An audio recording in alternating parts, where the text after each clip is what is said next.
I am standing on a painting, not a real Rubik's Cube. Here too, it is a painting, not real logs. My mother is sitting on the floor, not on the chair. Welcome back to my channel. Today I am going to show you how to draw a 3D. So now let's start. While you look at me drawing, I would like to say something about 3D images. All objects around us have height, width and depth. The retina of our eyes sees all objects as 2D image. But then the brain processes its height, width and depth and creates an 3D image of it. But what if the object is 2D and the brain imagines it to be 3D? This is an illusion or the brain has got tricked. Now we are doing exactly the same.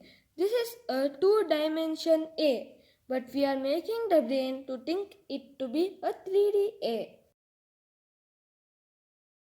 Now this A is almost complete.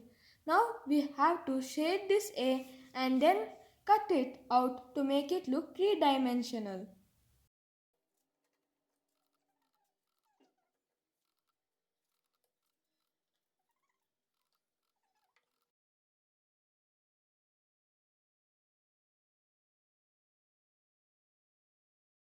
Let us see how this A looks 3-dimensional.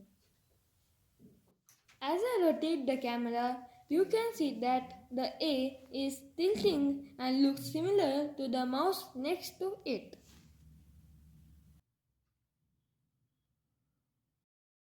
This is another illusion called as an anamorphic hole. You can see that the well is going deeper, deeper and deeper.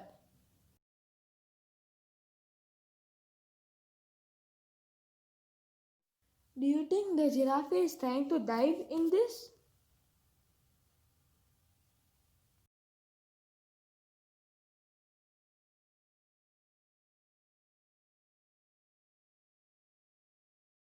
Some more illusion for fun.